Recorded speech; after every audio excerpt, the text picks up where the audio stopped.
How to work harder? Let's go. First of all,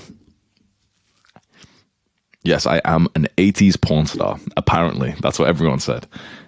Lots of people are watching 80s porn for some reason.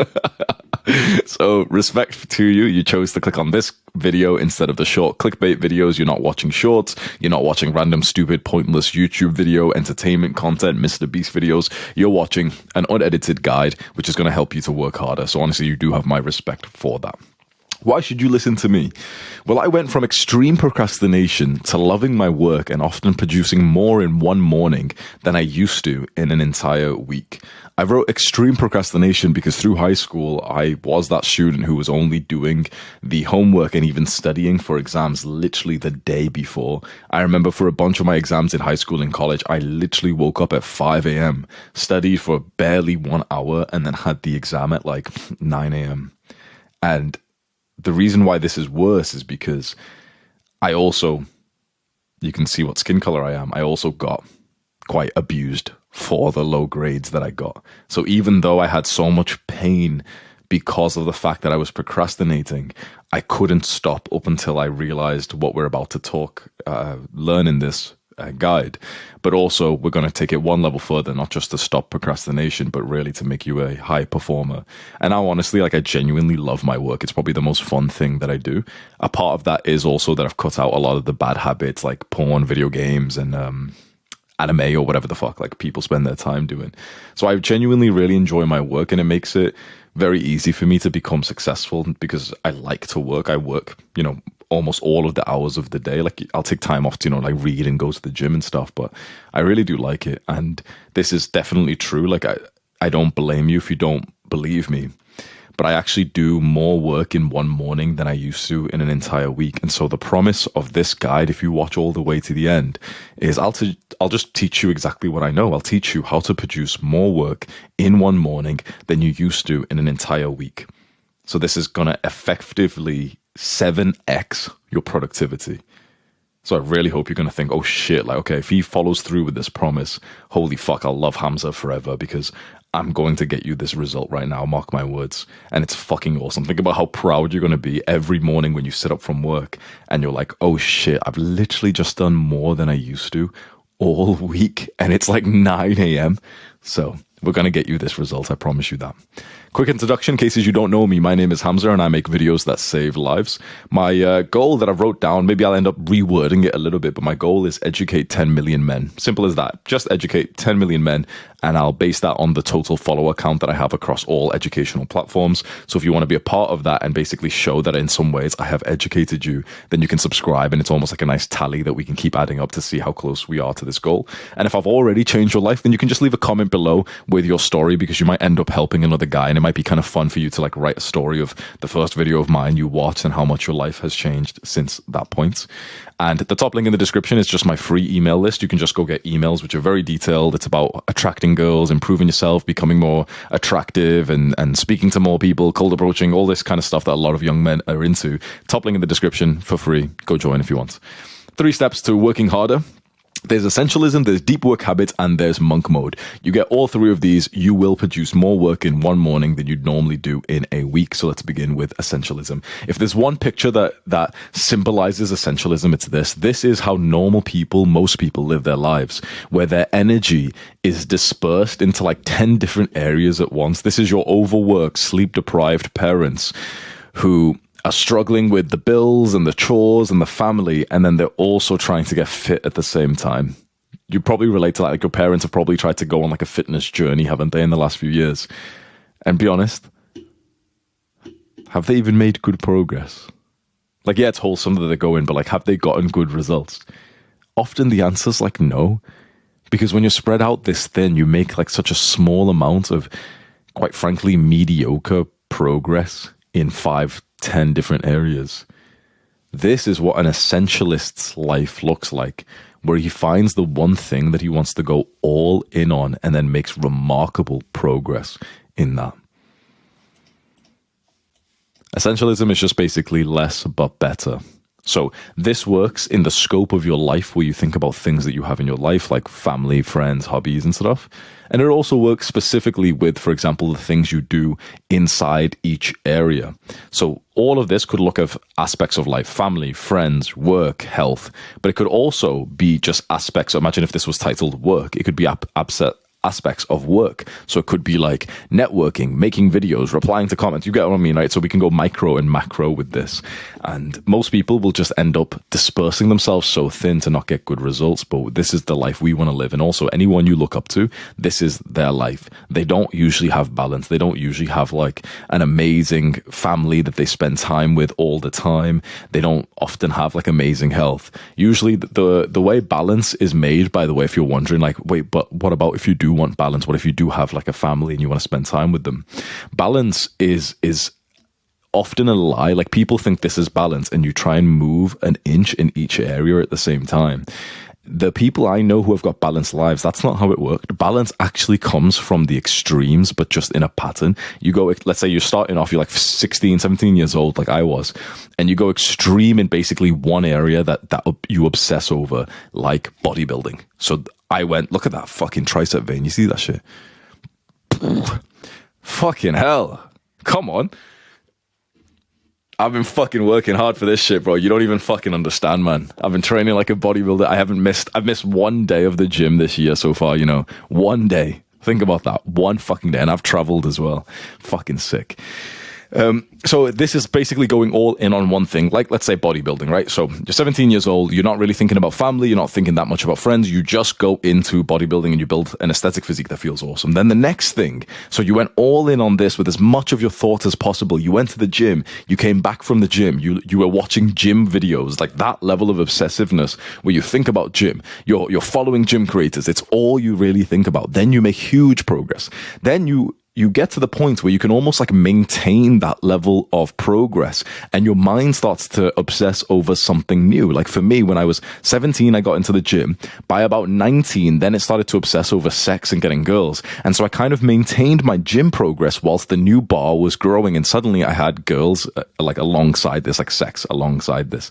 Then when I was 21 years old, the thought of business came in and that bar started to grow. So in the end, I have the balance with way higher levels than the balanced guy, but it came from the extremes.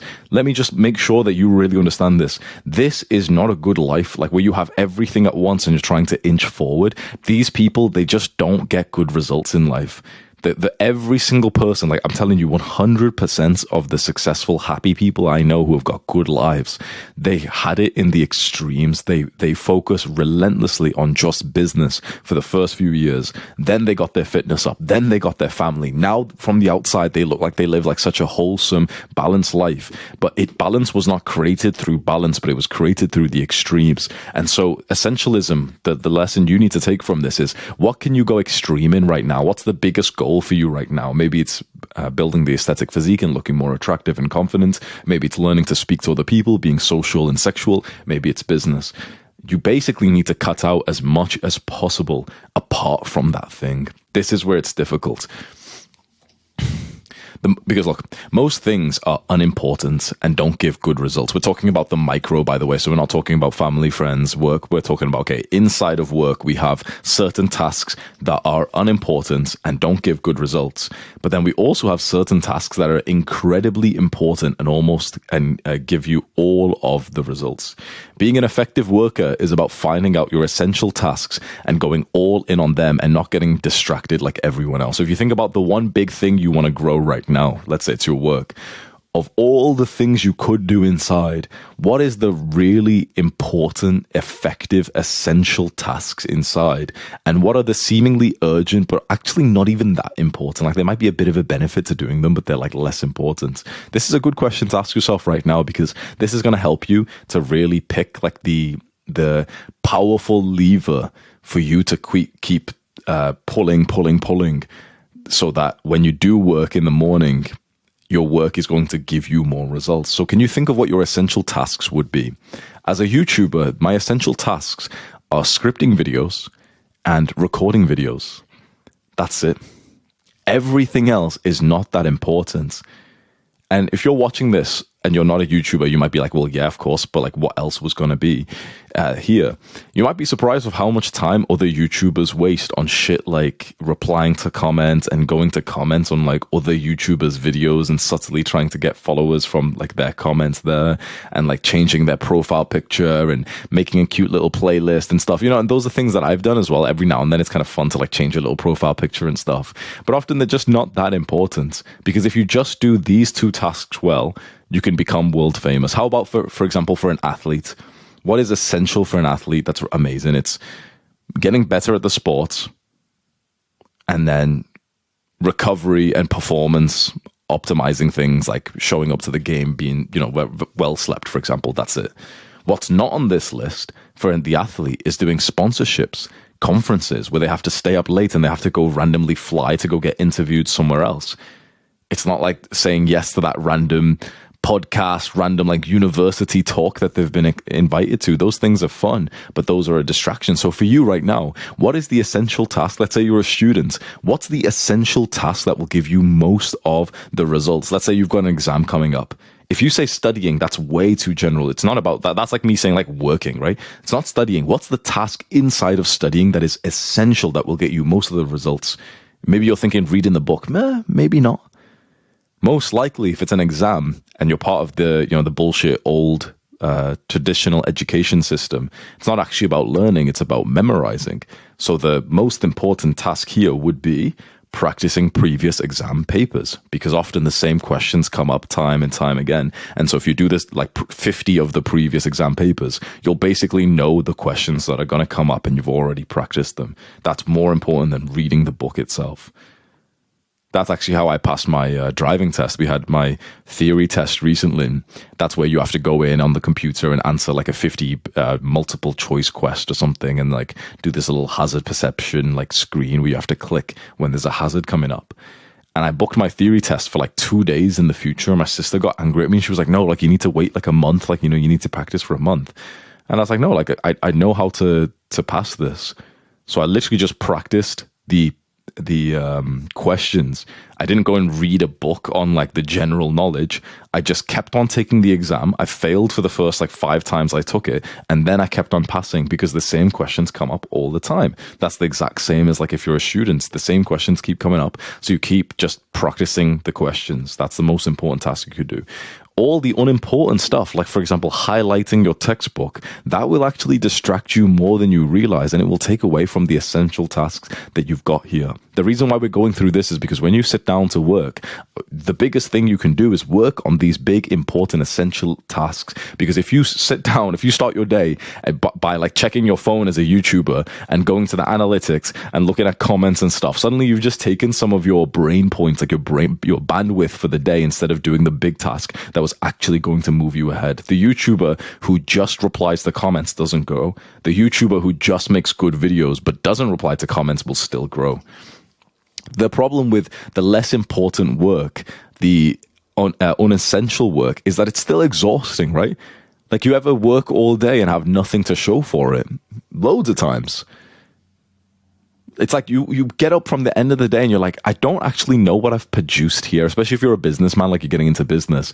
This will happen a lot more than like with studying, because it's a bit more of a vague topic. So the unessential work that a lot of us spend our time on, basically these things right here, they give you nothing to show for it, but it's still tiring. Like, you know, people whose lives look like this in the macro, where, you know, they're trying to do like 20 different things at once. They're trying to raise a family, but get fit and do all these things. But also in the micro with each subject. Like, for example, they're trying to get better at their career, but then there's this task and emails and this stuff and this meeting and everything that keeps going. People who live their lives like this, it's not like they're not tired. Like, they're still exhausted, right? They're still so tired. So don't think that like that this path feels better in any way. Basically, there's tiredness in both paths, but there's only one that actually gives you visible results. The reason why we want to just go into one is because the bar of success requires about 80% of your brain points. Like for you to get results in something, whether it's bodybuilding, it's studying, it's business, you basically need to put in like 80% of your brain points, like your bandwidth into that thing. It's just that simple, honestly. And so if you've got like 7 things you're trying to level up right now, like right now you want to get fitter, you want to get girls, you want to make money, you also don't want to get girls because it's a bit degenerate, and you also like want to be friends with people, but you don't want to be friends with Jeffries, and like, you know, you've got like 5 different things, 10 goals in your mind right now. You can't make progress in all of them. You just can't. You can make progress usually in like one area of life at once, usually just that, maybe 2, that's it. So to make progress and to get real results, you basically need to obsess over the thing. And it requires most of your time, your effort, even if it doesn't feel like it. For example, the gym only takes like an hour out of your day, 2 hours out of your day. But for some reason, you often won't make much progress in the gym if you're also making a bunch of progress in like, your big focus in your career or your family or something, even if you just go to the gym for 1 hour a day anyway, because a lot of gym progress isn't just about going to the gym. It's also about like improving your performance as an athlete inside of the gym, and also the diet and recovery. But those are the things that you've got to go and research and learn about. You've got to go and start, like, after a few years of training, you don't make progress as easy. You need to go and learn about the meal timings and muscle protein synthesis, and the kind of protein that's better in the morning and the kind of protein that's better at the nighttime. These are things you start learning to optimize your progress, the rhythm of the reps that you do in the gym. And so this requires so much of your brain points. Often you're not leveling up in different areas as well. So to break through and see real results, you have to go all in on the essential, in the micro and the macro. Because imagine if I spent over the last few years hours and hours just replying to comments and going on to different YouTube videos and replying to their comments, like writing comments on other YouTube videos, trying to get a few subscribers. It would have taken my time and my bandwidth away from the thing that I actually focused on, which was just becoming a better speaker and giving better advice. That's why I broke through and popped off on the YouTube algorithm. That's why when you see someone who's making a lot of progress, usually it's because they're dedicating their life, like their entire day revolves around that thing that they're making progress in. And so if you've got like 5 things that are taking up your bandwidth right now, especially if some things feel unessential, like you've got some friends who are kind of like losers that you don't even like, you've got some girl that you know that you can do better than, and she's in your life, it's just going to be taking away from this, and your life is going to look more like this. And so the key of essentialism is subtracting. It's sacrificing the things that are not essential. Along with that, you've got to understand the woman in the red dress is going to come for you. This is an analogy where basically there's going to be a distraction that's sexy at every level of your journey in any area. So we can say this literally in the example of like marriage. If you keep leveling up as a man, there's going to be sexier and sexier women who will want you to cheat on your wife. And you need to get used to that. You need to become aware of that. Along with this, there's going to be distractions in every area. Let's say for athletes, they get better and better and better. And then suddenly there's more opportunities. They can go fly off to like America and go do some like Nike sponsorship. But what they don't realize is now that's 4 days where their sleep's all messed up and they're not as disciplined and focused as they used to be. For YouTubers, it's like what I call the high value man work, where you go and do like a bunch of podcasts and stuff. It's not real work. It's fun. It's stimulating. You feel like an important person. That's not your real work, because that goes on someone else's platform. It's not even on your thing. Like, they get your subscribers when you do this shit. It doesn't grow your channel.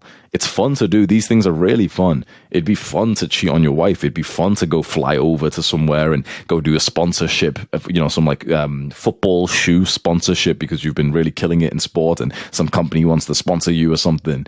It'd be fun to go fly off and feel like an important person doing these podcasts and everything. It's fun to do that shit, but it's not actually what's essential. And so these distractions will keep getting higher and higher, and the level of opportunity goes higher and higher. Like, at first you're rejecting like 4 out of 10 girls who want to fuck you.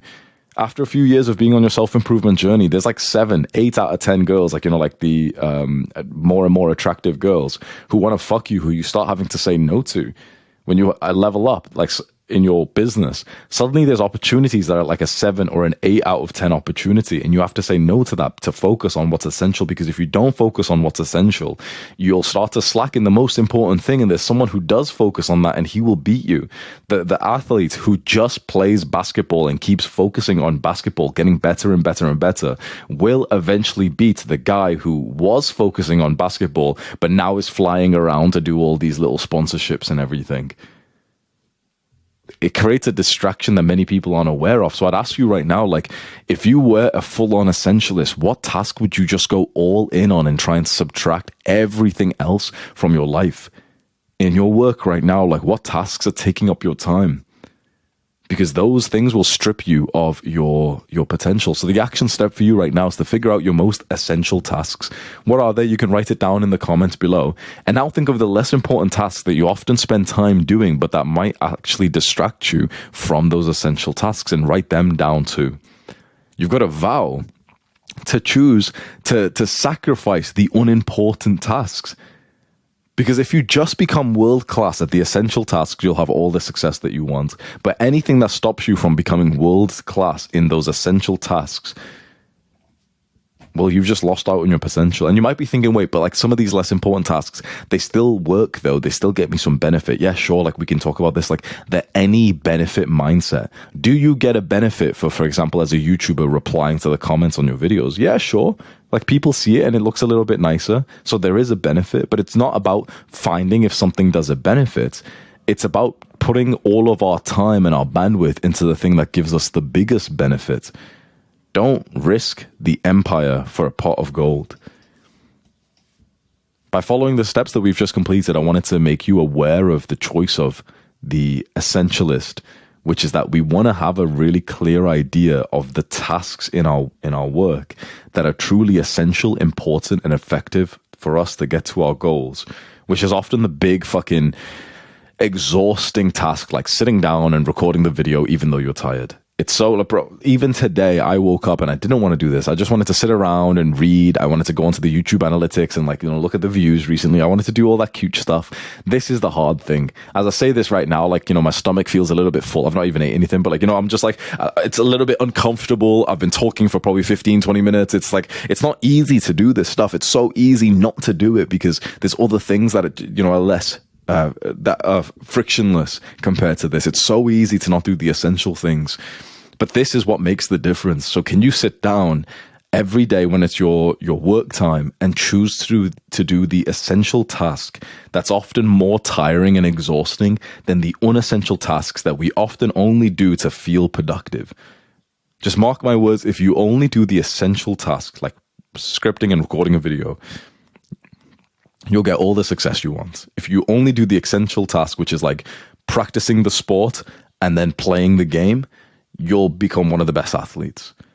It's the guys who just start wasting time doing like things that feel like work, but they aren't anywhere near as important as the main thing. When you cut out all of the non-essential, you've just got more bandwidth for the essential. That's what makes you like a killer competitor in the realm of business, sports, and everything else that you want to work hard for. So the next step is then the deep work habits. So we've now understand the tasks that we should go all in on. Now we're going to focus more on the sort of micro of making sure that when we're doing that task, we're actually focused and we're not distracted. So what are the micro distractions? Well, they're basically the things that will take away your focus there and then in like the hour that you're trying to do that work task. So let's say my essential work task is scripting and recording videos. Your essential work task, if you're a student, is like practicing previous exam papers. An athlete's essential work task is practicing the sport and then showing up to the games as well. Micro distractions are things that there and then in that block of time for the essential task will take you away. So for example, for me, I'm scripting and recording.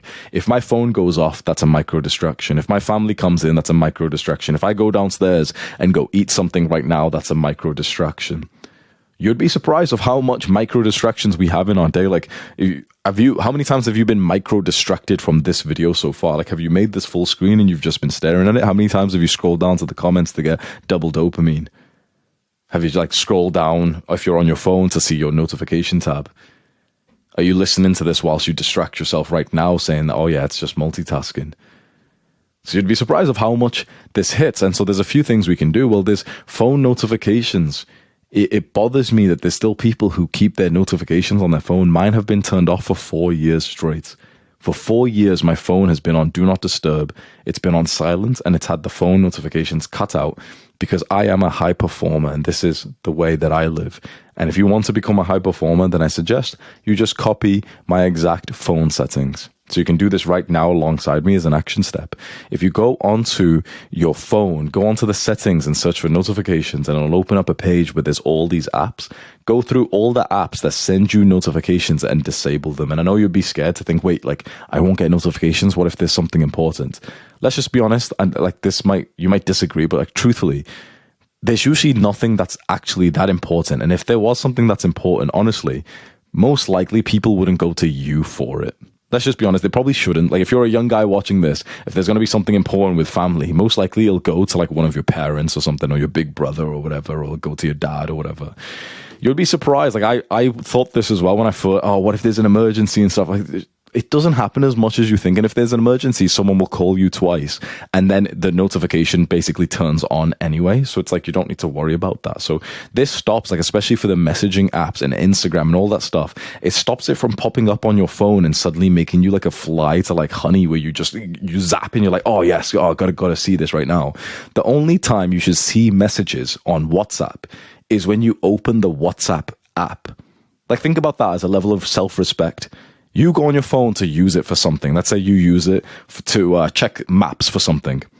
But a WhatsApp message pops up, shows up on, it kind of like comes down from the screen, and it shows you what the person is and what they've said. And it's your friend who tells you about this thing that happened in the gym or whatever. You didn't actually, like, you weren't actually in the mood to hear that message there and then. You just wanted to use the Google Maps app. So if you respect yourself, you should be kind of pissed off, because that just infiltrated your peace. You didn't want that message there and then. Now you might think, oh, but it's fine. But you'd be so surprised of how much of your potential you miss out on when you have these micro distractions, and how much less you'll be present. And so if you turn all these notifications off, the next time you want to see your WhatsApp messages, you'll be in the mood, in the mind space to see them. You'll click on the WhatsApp app and then you'll see them. So you'll still get the messages. It's just that you're choosing when you see them based on which app you actually want to access. This way, it doesn't infiltrate your peace. It doesn't infiltrate your deep work. The reason why you're probably struggling with results is because you don't work deeply. You work shallowly. You're a shallow worker.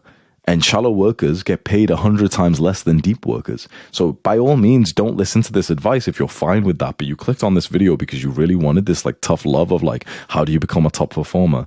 This is how.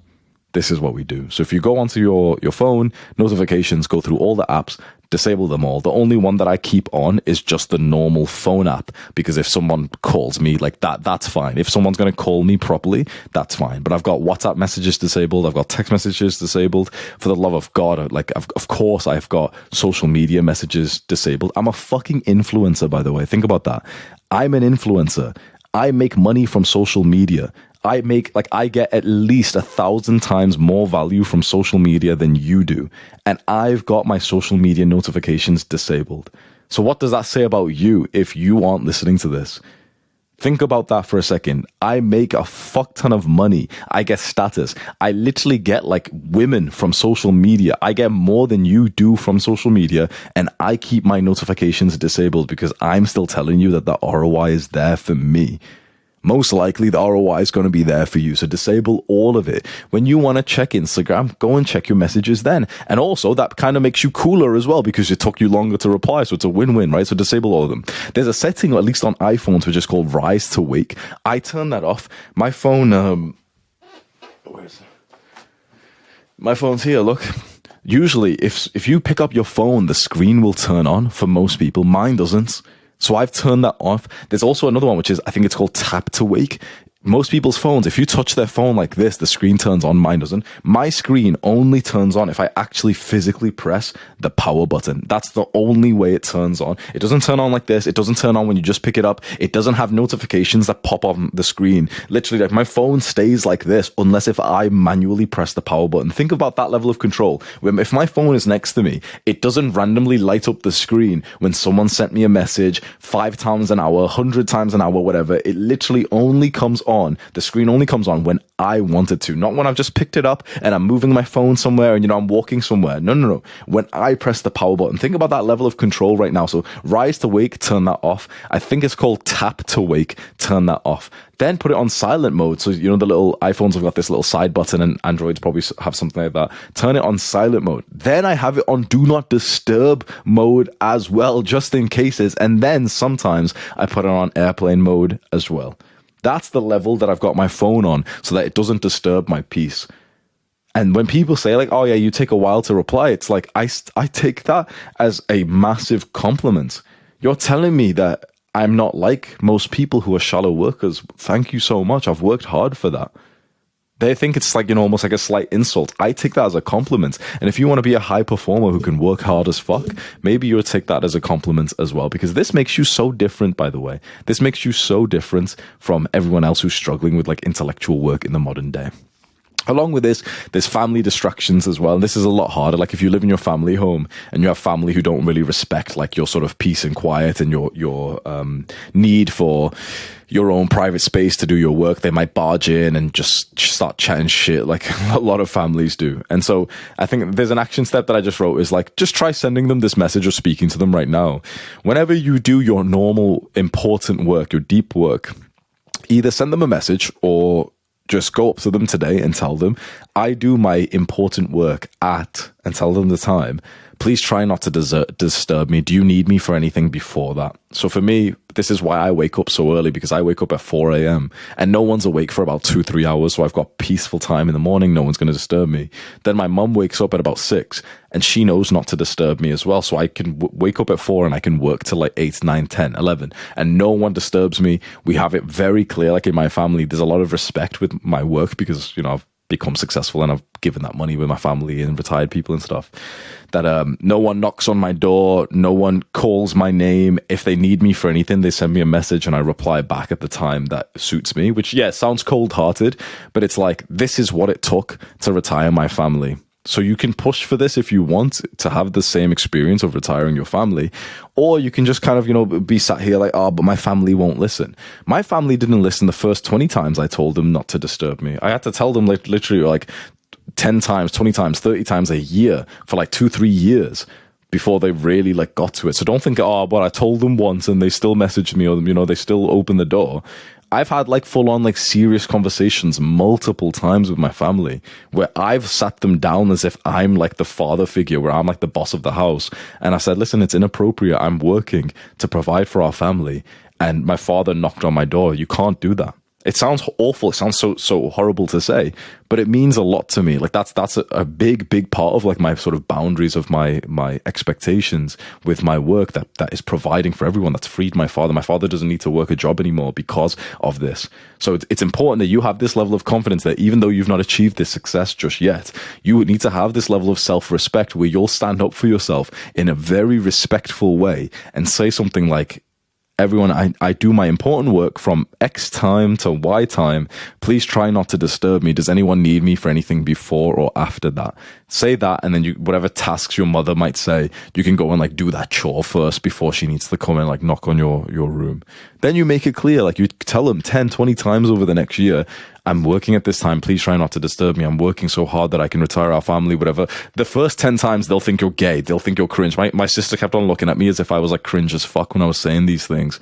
And now it fucking works. Now everyone believes it because now the success is here. So just even if the first few times you do this and everyone thinks you're weird for like being so formal, after like 10, 15 times, after you first show your family that you just made $5,000 this month and you make more money than your father does now, that's when they'll take you seriously. But it's time to start now. So your action step is, if you want to send this message to your family, go ahead and send it right now. You'd say like, I would do my important work from 4 a.m. to 8 a.m. Please try not to disturb me from that time. And then you might need to still tell them this, like literally so many more times for them to actually get it. But it will actually reduce how often they interrupt you. Because what I found is it just takes them like a lot of realizations. Like the next time they interrupt, if they're like good people, they're not trying to be disrespectful. It's out of just habit, and they were just, mindless. They weren't actually thinking, let me go disturb his work. Your mother was thinking, let me go put his clothes in his wardrobe. And it's like, oh yeah, that new thing, that new rule that I haven't gotten accustomed to. Oh yeah, I forgot about that. So just bear that in mind. They're not trying to be bad people, and you shouldn't be trying to get like upset thinking, they don't understand the vision right now. Habits are hard to break, and you remember that yourself, don't you? You remember how difficult it is to break a habit that, you just have like muscle memory with. So, give them some patience with that. Along with that, another deep work habit is fighting the slog. So you like, this is an analogy that I like. Imagine we live in this house and we need to get here to this little flag, and it snows like crazy. We open the door and it's literally like knee deep snow. Imagine that. Okay. The snow is literally like 1 foot, 2 foot high. The first time that we get to this flag is going to be difficult, right? We have to take a big step, get in, then another big step, then you kind of fall over, then you keep going, you keep going, you keep going. But then we've created a kind of pathway. You see how there's some white through the blue? We've created a little bit of a pathway.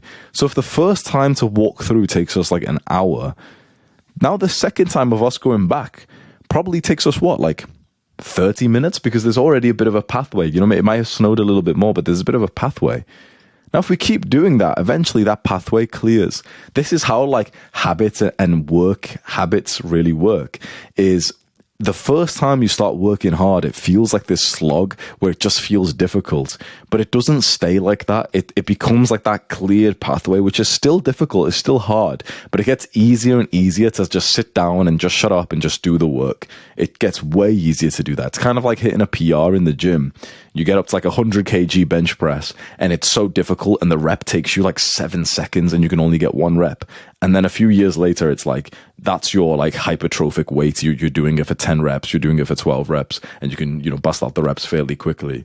So it's kind of common sense, but basically like the first time you start working harder and harder, there'll be this slog. But when you've kind of crossed the chasm of that level of hard work, it gets easier to do that level of hard work over and over, and then that level of hard work stops becoming hard work and it's just like work, and then you can push and progressively overload to the next level of hard work.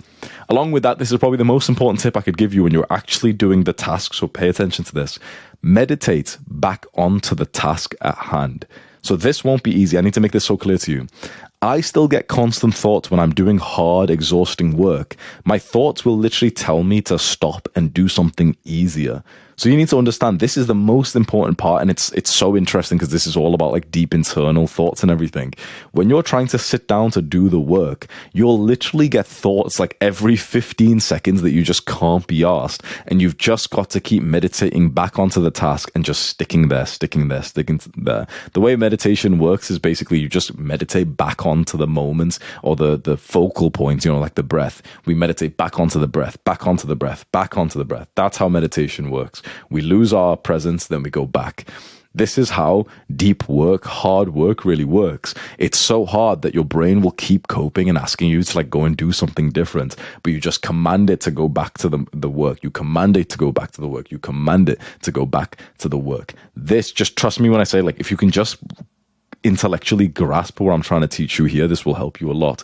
What I'm saying is, the next time you want to do work, don't expect your brain to agree and say, yep, let's do it. Okay, everything feels fine. Expect your brain to be like, oh, I don't want to. And like, I'll go and do something else. And like, okay, come on, let's do it. Let's do it. Come on, let's do it. Oh, I don't even get it. Come on. I just want to do something else. I could go read. No, come on. Let's do it. Let's do it. Let's do it. It's like that reminder of like, come on, let's just do it. Let's just do it. Let's just do it. Sometimes you have that like every 10 seconds, 15 seconds, where you have to just keep bringing yourself back to the moment, back to the moment, back to the moment. This is what hard work feels like.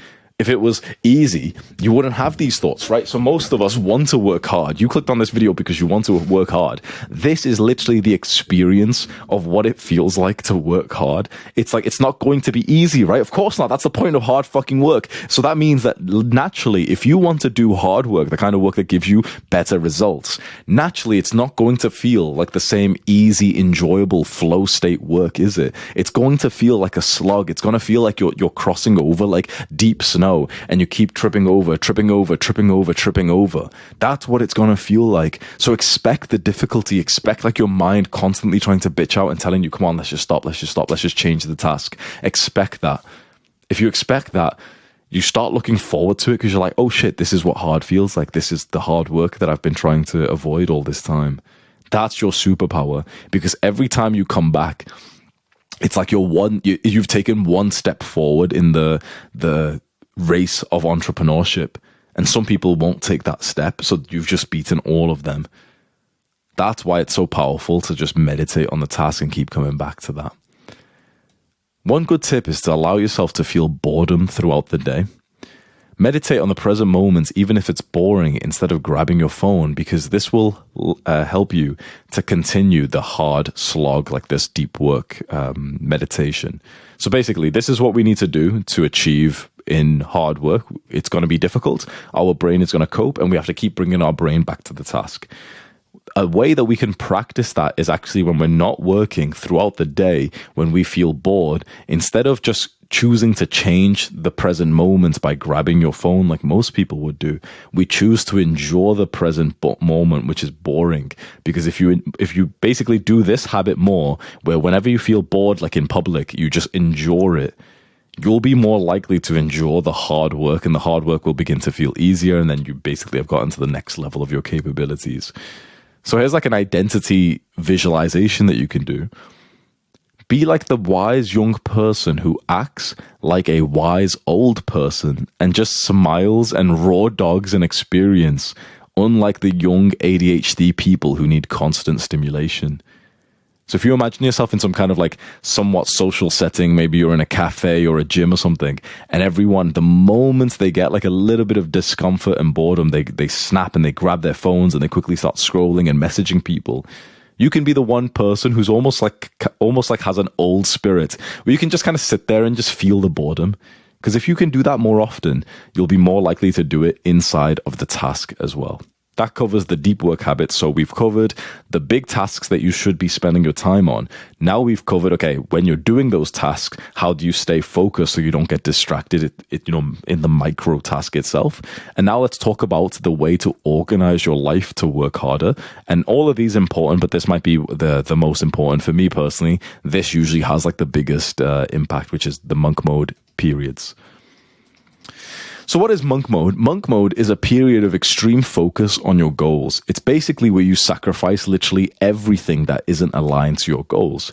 So it could be, for example, a 1 month period where you work for 12 hours a day. If your biggest goal is like leveling up your business, and you don't see friends and you don't see girls, you don't watch movies or anything, you just basically wake up and work. That's it. Simple as that. Who should go on this monk mode period? I would suggest it's guys who have already got good social and sexual skills. Because often in monk mode, you'll cut out the relationships and friendships just to focus on work. You know, that's the point of the intensive, like extreme monk mode period. You're not being very social. Guys who have never been good with friends or girls struggle mentally through this. So I wouldn't suggest monk mode if, quite frankly, like you're a virgin and like you're quite insecure about not having friends and everything. I wouldn't suggest monk mode, because you'll just end up having really bad mental health through this. Monk mode works really well for former degenerates, guys who know they've got it. It works really well. So for example, for me, I've had a lot of social experiences. I've had a lot of like experiences with girls. If I go into a monk mode period for like a month and I just work like an autist for 12 hours a day, at the end of it, I'm not going to be weird around girls, because I still know like what to do. I could go on a date at the end of a 1 month period of monk mode and I'll still get the girl. I'll still attract her. It's that simple. It's like I have that skill locked in. At the end of a monk mode period, I could go to the gym and make a new friend there. I've got that locked in. I'm not going to get insecure thinking like, oh man, but I've not got any girls in my life, because I know I've got it. I've had enough of that experience, that abundance. So if your biggest goal right now is making friends or getting girls, then obviously don't go on monk mode. It doesn't make any sense, because monk mode is a period where you're basically not being social at all.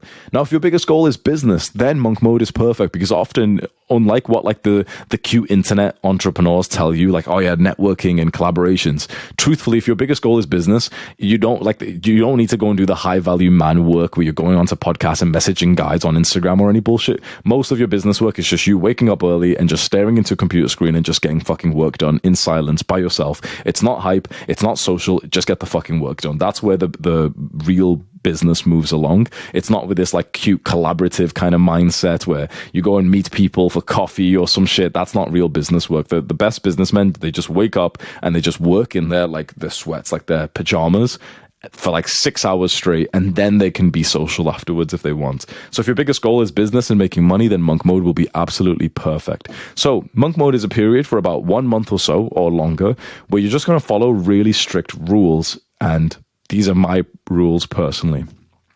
I wake up at about 3 or 4 a.m. and I go to sleep at about 6 or 7 p.m. I have a very strict diet. I only eat meat, eggs, cheese, protein powder, a little bit of honey, like one or two teaspoons of honey, and a little bit of 85% dark chocolate. This one might seem like a cope, but I've experimented with it, and it doesn't seem to like mentally or physically affect me negatively. And it's not as like, even though it sounds like, oh, it's chocolate, it's like 85% at that point. It's like, it's not that nice. Like, honestly, if you're a normal chocolate eater, you're thinking, oh, Hamza has chocolate. Like, it's not like normal chocolate, basically. If you had this, you'd be like, what the fuck? It doesn't even taste like chocolate. That's what it is. And it seems to be fine for me. It doesn't seem to make me like, give me brain fog or anything. This is like my elimination diet that I've experimented with, and I feel really, really good on this diet. I don't have any late nights. I never miss my bedtime. Sometimes like I can't sleep and stuff, that's fine, but I don't actually like go out to like meet a girl or anything. I don't have hookups. I don't go on dates. I don't like stay up late. I don't go onto Tinder or anything. I don't drink alcohol or any of that social sexual kind of stuff through this monk mode period. The only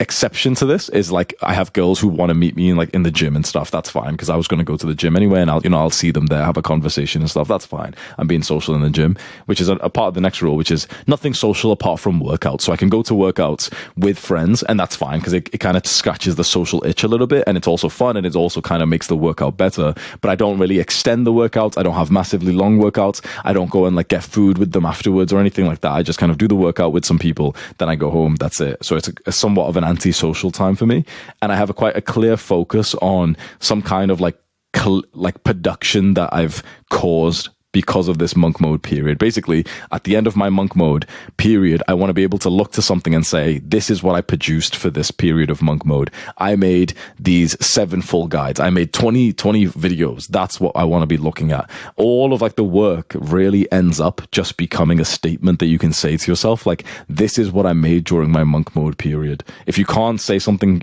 big like that, you've basically done like shallow work that we discussed before. Shallow work's the kind of stuff that like you wouldn't tell people, like, this is what I done. Like, oh yeah, today I checked my messages. Like, no one gives a fuck. Like, if you look over, your monk mode period, like, this is what I did. I checked the comments of my YouTube videos, and I checked the YouTube analytics 23 times. No one gives a fuck. It's like, what videos did you make? Did you make a course? Did you record 17 videos? Did you go on to like 7 coaching calls and help people? Like, that's the thing that you can say at the end of your monk mode period. That means a lot to me. So that's part of my rules.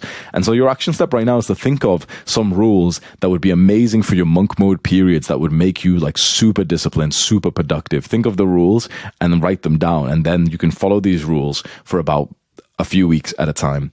So what we do is we go on a monk mode / fun mode split. Basically, you can't stay in monk mode all the time. Like, you can, but your life would just be boring and you just become a loser. Like, I've had guys ask me because they've assumed that I would, because it sounds like the discipline thing.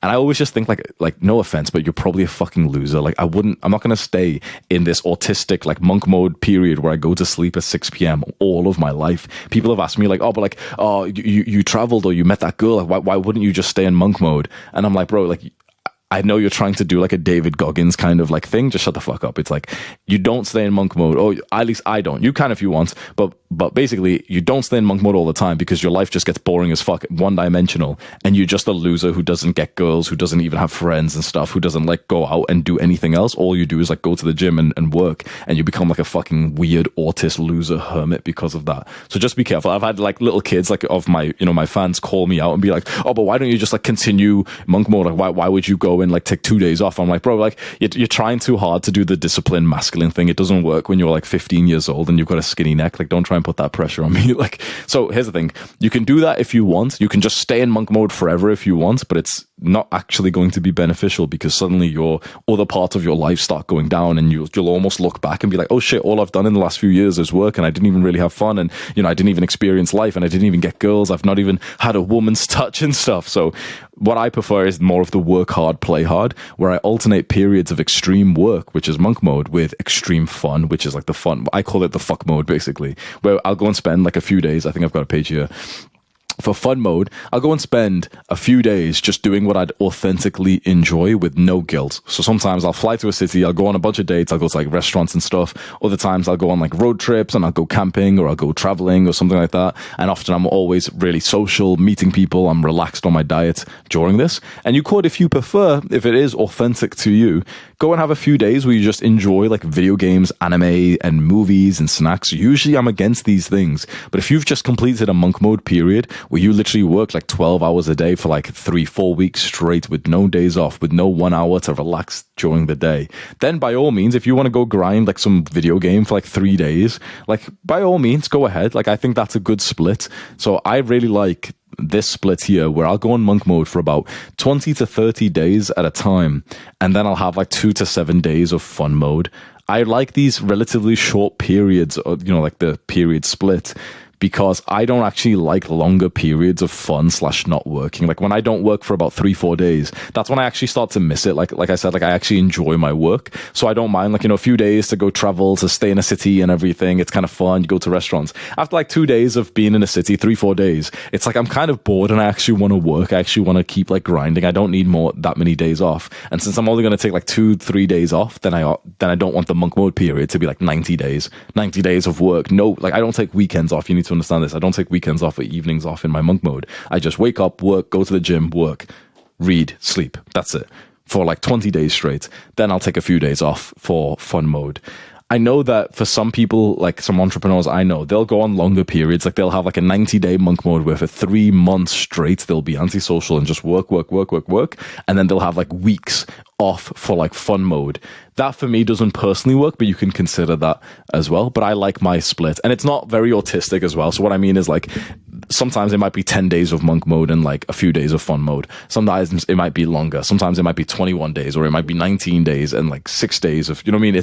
It's just, this is a very rough range, and often it kind of depends on when some fun stuff gets booked in. So if I have like a particular person I want to see and they're free, and it's going to be like, okay, I only had a 14-day monk mode period, it's like, it's fine. I'm not going to try and push that and be like, no, it has to be 20 days, because this way it lets me still have like a fun, adventurous life where I get to do like fun new things. I get to fly to new cities, I get to meet new people, I get to spend time with girls and go on dates and do that kind of stuff, which adds a lot of like enjoyment and memories to life. Because the grind is really fun, but you want to be able to like enjoy the fruits of your labor. If you only keep sowing, like if you only keep like sowing the seeds, like basically farming, but not actually enjoying the fruit that you farmed, farming becomes like this weird, almost like autistic, neurotic thing where, like, working becomes this thing where like you start to feel weird about it because you've not even allowed yourself to like indulge in the thing that you've unlocked. It's kind of like people have like this really immigrant mindset when it comes to video games. They'll play a video game, they'll unlock like a new sword, but they won't use it because it degrades. So they'll just like keep it in the inventory and like not even use it. Where it's like, why? Like, you've got this sword, fucking use it because it's fun and you've worked hard for it. It's like a reward. People will just save that stuff up until like it's not even that powerful anymore. That's when they'll use it. And it's like, well, the hype's gone now. Like, I used to play video games like that. Like, I used to literally, like, I played this video game, MMO RPG, like this game called RuneScape, where basically I spent years making money inside of this game. I'm telling you, like, I literally grinded for years to become rich in this game. And then I never spent the money, and then I quit. That's not how I want to live life. I don't want to spend years making money, not spending it, and then just dying with it. That's not how I want to live life. I want to spend like weeks making money, weeks leveling up, and then a few days kind of using what I've just used in like a really fun way. and then going back to the grind. That's me personally. Maybe you don't mind the idea of like stacking up money and then dying with it or something, but I like the split with fun mode. Maybe it's just cope, but whatever, I'm coping then because I actually really like my life when I'm like this. So why would you go so extreme, by the way? Why should you go like 20, 30 days of monk mode where, you've got all these rules and you're waking up so early and stuff? Well, it's because balance is for poor people. Balance is basically for the peasants. 1 hour a day to relax keeps you poor. This is only what poor people say. Ultra wealthy, successful people still relax, but it's like they've kind of earned that right. You don't climb through the balance. You climb through the extremes and you add in the balance later. So it takes the extreme to create success. It's the extreme periods where you get better results and also more fun too. Because remember the bar of success I showed you before, which like you needed like 80% of your brain points to see any results in whatever like goal you've got. You need to cross that bar. And that's what monk mode helps you with, because you sacrifice and you cut out other things like distractions, like your Discord video game friends or the random girl who's like a 5 out of 10. You cut out those things so that all you have is the goal. That's it. And it becomes so much easier to cross that bar of success. And this is what's interesting is like you get better success because you get compounding success when you're really focused on and on and on. For a few days, you get into like this better routine. You fine tune the routine and your work habits and everything. And you get better and better and more focused. And also, with the fun modes as well, the fun that you have inside of these fun modes is like the few days of fun is way higher than the balance. Like imagine if we just had a 30-day of balance where you woke up and did a few hours of work, then you did like a few hours of fun and you went to sleep. You would actually get less done and also have less fun if you did it like this instead of if you did it like this. Because think about it, how much fun do you really have if you play video games for 1 hour? Like don't bullshit. Imagine genuinely 1 hour. So 1 hour means that by the time you've started, it's literally 59 minutes left. So imagine like you literally often like 1 hour does nothing in a video game, right? It's almost like no fun. If anything, it's almost like a bit agitating because the time runs out so quickly. But when you have like, imagine if you told yourself, okay, for the last weekend of this year, of this month, you've got 2 or 3 days, you can go and make it as fun as possible. So you go and get like a bunch of snacks, you're hyping it up. Okay, which game am I going to play? Oh, I can't wait to go play. You're excited for it. It's going to be a fun thing. You've told like 3 of your friends, they know that they're going to get ready for it as well. Or you've like booked like some holiday for 3-4 days and you're just going to go to a bunch of restaurants. You've rented out like a nice car for it. You're going to fly like a girl out with you because you've been making money, and so you can go like enjoy yourself and everything. You'll have more fun and also better success if you follow this monk mode, fun mode, period split. And this is also just how every successful man that I know lives his life as well. So we've covered everything that I promised you because there's 3 steps to working harder. First, we needed to find out the essential tasks that are actually worth spending our time on. Then we needed to make sure that we're focused whilst we do that task. Then we needed to set up more of a long-term strategy where we can have seasons, like periods of our life where we go all in on the work, which makes us really high performers, really optimized. And then of course we've got to take a few days off here and there to like recharge and enjoy ourselves. We covered everything. I taught you, or I promised you, that I'd teach you how to produce more work in one morning than you used to in an entire week. If you follow the 3 things that you've learned today, the first day where you do this will be very soon. I'm telling you, the first day where you produce more work in one morning than you used to in an entire week could be literally tomorrow. And you're going to think, oh shit, he wasn't even exaggerating. What a fucking legend. Like he really delivered on this video. If you just go and implement what we said here, you wake up nice and early in your monk mode period. You don't eat anything. You fast, you wake up and you just fucking grind. Like if you're a YouTuber, you just go sit down and record 7 videos without stopping. You'll be like, oh shit, that's a week's worth of work. So I've delivered on that. One last time, my free email list, top link in the description. Go click that right now. You get emails like this where I wrote like a massive guide. It was way longer than this, by the way. So if you're like an intellectual guy, you like to read and everything, you're like an educated guy who wants to get knowledge on things like how to go cold approach girls and everything, go click that top link in the description right now. Do the hard work, especially when you don't feel like it. Mwah.